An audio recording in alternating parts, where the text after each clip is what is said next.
Hey readers, this is Liz Davidson from Beyond Solitaire Books, and I thought I'd just do a fun little video. I wanted to pick 5 books that are good candidates for a reread. So I typically don't reread books. I crave novelty, I'll read a book, move on. I actually don't keep very many physical books around the house, so I buy a lot of them, but I tend to read them and then trade them on. These, however, have really stuck with me, and I think it might be time to revisit. So in no particular order, here are 5 books that I think I should reread and review soon. The first is A Gentleman in Moscow by Memoirs. So this is a book that I actually got in a Secret Santa book exchange at one of my previous jobs, which is awesome. I highly recommend that everyone do a Secret Santa book exchange in their life. But A Gentleman in Moscow is a beautifully written book that I just found very captivating at the time, and I'd like to read it again to see if it still makes me feel that way. But basically it is about an aristocratic man in communist Russia who is confined to a hotel, and if he leaves it, he will be shot. And so he has to process his new life and try to find meaning in the place where he is trapped. And he also develops a relationship with a young girl who visits the hotel and who gives him some hope. So it's a really fantastic book. It's one of those ones that just really sucks you in. It doesn't let you go. And I kind of want to go there again and see if I can have that same ride. I'm also really excited for The Lincoln Highway to come out, but that's not until October. Barnes & Noble teased me the other day. They went in, I was clicking to see if there was any links to interesting books, and I saw The Lincoln Highway, and I was like, yes, it's out! And I clicked, and it was October 5th. I was so mad. So I might just need to tide myself over with a reread here. The next reread I think I would like to do is The First Man in Rome by Colleen McCullough. So I actually went to a used bookstore recently and found the whole series, Masters of Rome. So she wrote all these chunky books, kind of going up through the life of Julius Caesar. And The First Man in Rome is great. It is about the early relationship between Marius and Sulla, who are going to have a civil war at Rome eventually.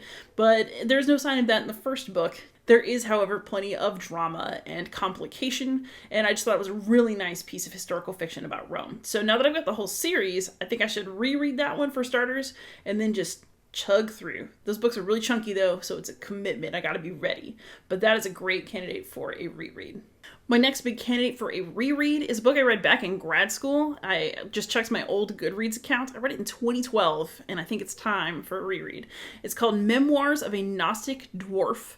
It is by David Madsen, and I don't remember the book super well, but I remember finding it darkly hilarious.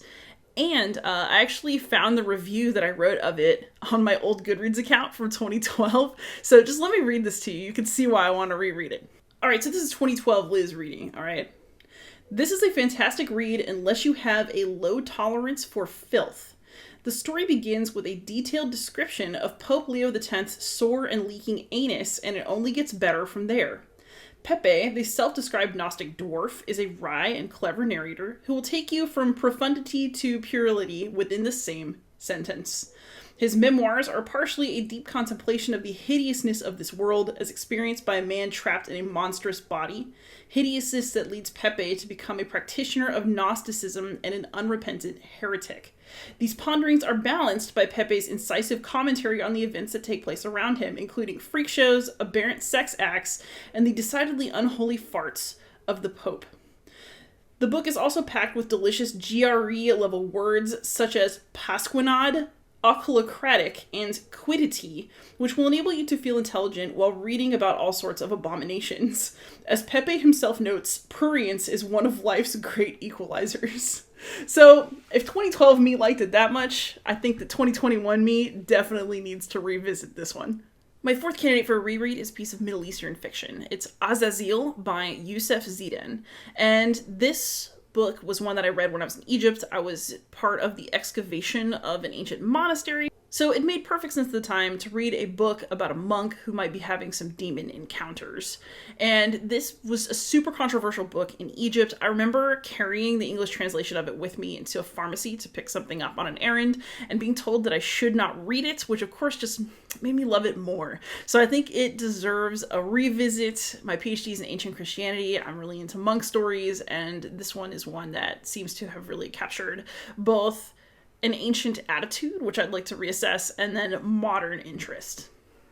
And then my last reread is one that was the fastest 800 plus pages I ever read in my life, and that is Lonesome Dove by Larry McMurtry. I really loved that book. I still have really vivid and fond memories of parts of it, but not of the whole thing anymore. And I think that that book was very good in the time I read it, and I think it might be worth a reread now. Sometimes I just really feel like reading a Western, and every time I pick one up, I'm like, man, I like it, but it wasn't as good as Lonesome Dove. So maybe I should just read that again. And those are 5 candidates for a reread and review on this channel. Let me know in the comments below if there's anything you would like to reread yourself at some point, because I'm always curious about what we want to revisit when it comes to the literature we read. Thank you so much for watching. Please like and subscribe, and happy reading.